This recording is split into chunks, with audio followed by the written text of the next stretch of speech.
Bonjour tout le monde, j'espère que vous allez bien. Aujourd'hui, je vous retrouve pour le second point météo et suivi de l'ouragan Kirk qui doit frapper la France dans la nuit de mercredi à jeudi 9 octobre et donc 10 octobre 2024. Donc dans ce point météo, alors avant de commencer ce point météo, j'aimerais déjà rappeler une chose, c'est que moi, je ne fais en fait, c'est une petite parenthèse que je voulais faire en ce début de point météo, en ce début de vidéo qui ne sera pas très longue. Dans ce point météo, vous allez voir qu'il y a certaines choses qui ont un peu changé par rapport à la dernière fois.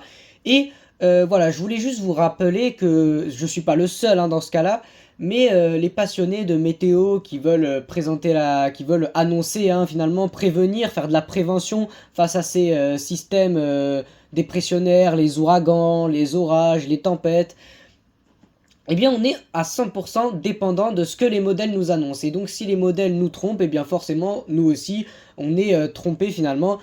Et donc voilà, c'est un petit peu juste la petite parenthèse qui n'a rien à voir que je voulais rappeler quand même. Parce que effectivement, comme vous allez le voir, il y a eu quelques changements. Voilà, on passe sans plus tarder maintenant au point météo. On a donc toujours, malgré tout, cet ouragan Kirk qui, ça y est passé au stade de tempête extratropicale. Il n'est plus alimenté par les eaux chaudes de l'océan Atlantique. Maintenant, il va plutôt être attiré et entraîné par le courant de jet. Le courant de jet, je rappelle, c'est le courant qui entraîne les dépressions dans la majorité des cas du Canada vers l'Europe. C'est vraiment le courant qui vient faire coulisser les dépressions tout autour du pôle. Et donc là actuellement l'ouragan Kirk, il est en train de passer au-dessus des Açores, des îles des Açores, je vous le montre juste ici. Voilà, je vais vous le montrer sur Windy. On le voit juste ici, sur l'animation satellite. Ici, on a le cœur de l'ouragan. Enfin, ouragan, on peut maintenant appeler ça une tempête, puisque c'est définitivement une tempête. Donc, on va plutôt appeler ça la tempête Kirk, et non l'ouragan Kirk. Et donc là, il est en train de passer au-dessus des Açores en donnant quelques fortes rafales, notamment sur ces îles. Puis, il est donc toujours en train d'aller vers l'Europe.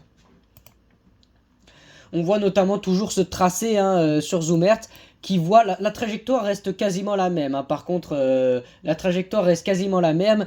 On a toujours l'ouragan qui va donc, la tempête du moins, qui va donc faiblir tout en s'approchant de la France et qui devrait donc entrer sur le territoire français. Ça n'a pas bougé depuis la dernière fois. Néanmoins, l'ouragan, alors je dis l'ouragan parce que j'ai pris l'habitude, mais il faut bien comprendre qu'actuellement c'est une tempête, ce n'est plus un ouragan. La tempête, elle est toujours prévue en France, mais elle n'est plus prévue aux mêmes endroits. Vous voyez, sur le dernier point météo, par exemple, je vous avais dit que Paris avait de fortes chances d'être touché, et pas qu'un peu, je vous avais dit que Paris allait être énormément touché. Et bien cette fois-ci, ce serait plus le sud-ouest, l'Aquitaine notamment, et puis l'Aquitaine, peut-être un peu l'Occitanie. Ce serait plus donc le sud-ouest qui serait concerné. Mais bon, ça on va le revoir juste après. Déjà, on va voir un petit peu qu'est-ce qui a changé par rapport à mon premier point météo. Eh bien, la première chose, c'est que déjà, on a donc cette tempête Kirk qui passe beaucoup plus au sud que prévu. La trajectoire ne change pas beaucoup, mais malgré tout, en fait, le fait que la tempête passe plus au sud, ça va avoir justement un impact sur son arrivée sur le territoire français. La tempête, en fait, le cœur tempétueux même, va venir en fait s'engouffrer donc sur le nord de l'Espagne. Le Portugal notamment risque de prendre de très fortes rafales de vent ainsi que des pluies torrentielles, probablement à risque d'inondation en Espagne et au Portugal. Et donc en fait en entrant en Espagne au final, cette tempête va venir perdre énormément d'intensité. Ça, c'est la première chose qui a changé, c'est que dans le premier point météo, la tempête devait passer au nord de l'Espagne. Cette fois-ci, elle passe sur l'Espagne. Et ça va déjà faire que cette tempête, la tempête Kirk, va venir perdre énormément d'intensité en frappant donc justement l'Espagne. Par la suite, écoutez, ça reste un petit peu la même chose. Après avoir frappé donc l'Espagne, la tempête vient déverser sa puissance donc sur le golfe de Gascogne, hein. La tempête vient se diriger vers le golfe de Gascogne. Et donc vers le golfe de Gascogne, hein, cette zone-là, je vais essayer de voilà, bien vous montrer cette zone-là ici, ça c'est le golfe de Gascogne. Et donc en fait, en arrivant sur le golfe de Gascogne, la tempête devait en fait s'intensifier et venir, parce qu'elle ne devait pas perdre beaucoup d'intensité, et donc en arrivant sur le golfe de Gascogne, elle devait encore plus exploser. Mais donc cette fois-ci, c'est un petit peu comme si la tempête repartait de zéro. Elle a perdu absolument toute sa puissance en frappant l'Espagne. Et de toute façon, sa trajectoire va beaucoup plus au sud. Donc en fait, la tempête au final passe beaucoup moins de temps sur le golfe de Gascogne que prévu. D'ailleurs, la tempête devrait arriver un petit peu plus tôt que prévu, hein. Les vents devraient s'engouffrer dans les terres aux alentours de 17h, 18h, alors qu'il était prévu initialement que la tempête arrive au coup de 21h, 22h. Donc il y a ça qui a changé également. Et donc finalement, le gros creusement dépressionnaire, hein, la grosse intensification qui était prévue à l'intérieur donc du territoire français, des terres, à l'intérieur des terres, eh bien cette énorme intensification, elle n'est plus vue, hein. La tempête ne se creuse d'ailleurs plus, hein. Elle reste aux alentours des 990 hectopascales. Il n'y a presque plus de tempête au final, hein, sur les derniers runs des modèles. Donc du coup, la question qu'on se posait, c'était est-ce que finalement on aura droit à une tempête ou alors à un simple coup de vent? Eh bien écoutez, j'ai envie de vous dire que sur les dernières mises à jour des modèles, on serait plus vers un fort coup de vent. On n'est pas non plus sur un coup de vent très faible, hein. Ça reste un bon coup de vent, mais c'est quand même quelque chose de très classique, hein. Des coups de vent, on en a des centaines par an, hein, en France, et voilà, on n'en parle pas plus que ça. Il semblerait que ce soit vers plutôt cette synoptique qu'on soit en train de se diriger. Donc par la suite, donc, il garde malgré tout cette trajectoire vers le nord-est, hein, lorsqu'il frappe la France. Et donc après, c'est l'Allemagne qui prend. Mais donc vous voyez, par exemple, au départ, on pensait que la Belgique et le Luxembourg allaient être frappés de plein fouet. Et finalement, la Belgique ne prendra absolument pas de rafale de vent, peut-être quelques précipitations, tout au plus. Mais ça restera, encore une fois, c'est le mot, hein, c'est vraiment le mot pour décrire la situation actuellement. C'est classique. En fait, on est passé du tout au rien. On avait tout, et puis maintenant on n'a rien. C'est vraiment ça qu'il faut comprendre. C'est que dimanche, il y avait vraiment tout qui était annoncé, tous les paramètres étaient au max pour avoir un ouragan en France, et donc une très forte tempête. Et maintenant, on est plutôt sur un simple coup de vent avec des rafales, on va le voir juste après, qui seront quand même pas très puissantes, hein, des rafales de l'ordre de, allez, 110 km sur les 110 km/h sur les côtes, et puis 80 km/h dans les terres, mais sans plus honnêtement, ça n'ira pas plus loin que ça. Et puis ce n'est que le sud-ouest et l'Occitanie qui seront frappés par de fortes rafales, si on peut appeler ça bien sûr des fortes rafales. L'intérieur des terres finalement sera quand même bien épargné par le front venteux. On va passer donc justement sur plusieurs modèles. Je vais vous montrer plusieurs modèles afin de se faire un avis un petit peu global sur la situation. On va commencer avec le modèle WRF qui, lui, le modèle WRF, eh bien, on dirait quand même que c'est un bon modèle, hein. Pourquoi je dis que c'est un bon modèle? Parce que c'est le seul des modèles qui n'a pas vu finalement cette tempête. WRF, c'est le seul modèle qui a vraiment bien dosé les choses, vous voyez, tandis que le modèle, par exemple, Arpège, hein, un autre modèle météorologique, prévoyait des rafales à 160, et bien le modèle WRF restait plutôt sur des prévisions de coups de vent. C'est pour ça que je vais vous le montrer, parce que c'est le seul modèle, celui-ci, qui a eu bon pour l'instant. Enfin, de ce qu'on a pour le moment, on dirait que c'est lui qui a vu le mieux la situation. Et donc le modèle WRF, vous voyez, il voit exactement ce que je vous ai dit tout à l'heure. Des rafales de l'ordre de 100 à 110 km/h sur les côtes, un vent de sud-ouest assez puissant. Puis après, le cœur dépressionnaire qui rentre à l'intérieur des terres avec des rafales qui seront à peu près de l'ordre de 80-90 km/h. Et on voit effectivement que c'est vraiment l'Aquitaine, hein, les Landes, la Gironde, la Charente-Maritime, la Charente, la Dordogne et les Pyrénées qui sont principalement frappées par les rafales de vent assez puissantes.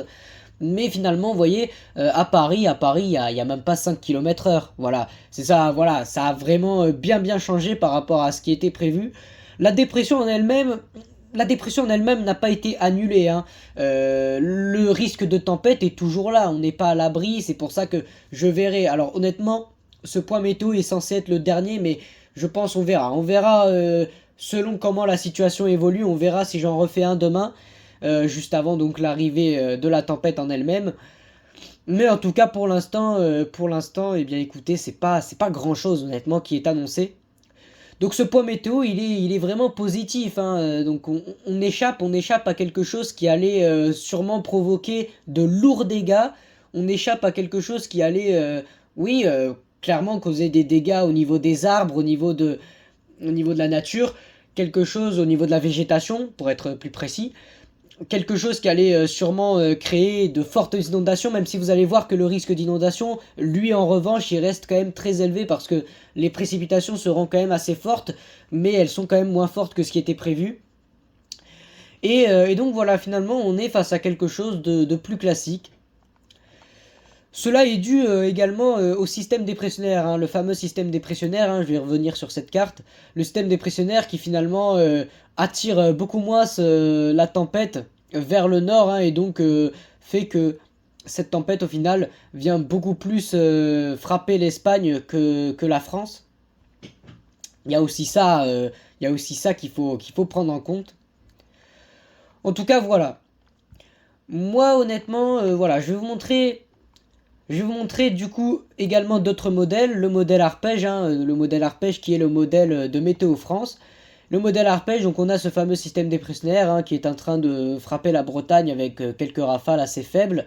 Et puis donc on a la fameuse dépression qui arrive et vous voyez, hein, on est sur quelque chose de pas très puissant. Maintenant, oui, on a quand même quelques valeurs intéressantes. Vous voyez, là sur Arpège par exemple, on a quand même un petit 90, 95 même, peut-être dans les terres, peut-être même 100, hein, localement, très très localement, peut-être 100 dans les terres. Les régions centres, hein, les régions centres, elles sont toujours globalement concernées. Et le sud-ouest, donc la Gironde, les Landes, qui se retrouvent donc dans des rafales à 80-90 km/h.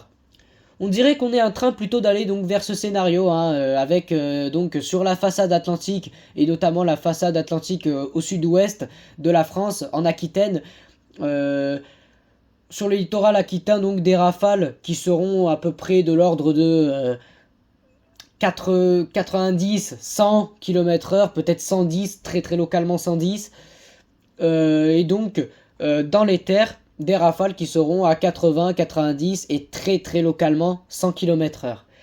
Donc au final on est plus, pour le moment en tout cas, on continuera bien évidemment à suivre cette situation, mais à l'heure actuelle où je vous parle, on est plutôt sur un fort coup de vent. Voilà, donc c'est ça qu'il faut en fait retenir de ce point météo, c'est que à présent, alors je ne pense pas que le modèle à Rome s'est mis à jour, hein, oui voilà, il n'est pas encore totalement mis à jour, mais en tout cas on voit quand même les cumuls de pluie, hein, on sera quand même sur des cumuls de 30, 40, 50 mm, hein, dans le nord notamment, hein, au nord de la France, c'est là où il y aura les plus grosses pluies, les plus fortes précipitations. Donc voilà, moi, en tout cas, je vous remercie de m'avoir écouté et si je pouvais donner quelques dernières phrases avant de clôturer ce point météo, c'est vraiment que le risque tempétueux, pour l'instant, il n'est pas complètement écarté, mais il commence petit à petit à disparaître, hein. Je vois mal comment on pourrait être face à une forte tempête, hein. Pour le moment, j'ai plutôt l'impression qu'on va vers un fort coup de vent. Alors, ce sera pas un coup de vent faible, hein, ça c'est clair et net. On sera quand même sur un coup de vent assez costaud parce que quand on a quand même sur une bonne partie du sud-ouest, une bonne partie des régions centres, des rafales à 90, localement 100 km/h, c'est qu'on est quand même sur un coup de vent qui est quand même assez costaud. Mais on n'est pas non plus sur un coup de vent qui est vraiment violent. Vous voyez, on a également donc on a vraiment, en fait, finalement, on a vraiment un axe, hein. On a un axe sud-ouest à nord-est. Ça fait presque penser à un axe orageux. On a donc un axe sud-ouest à nord-est. Et vous voyez que quand même dans le nord-est, on a quand même quelques bonnes rafales également à 90, 100 km/h.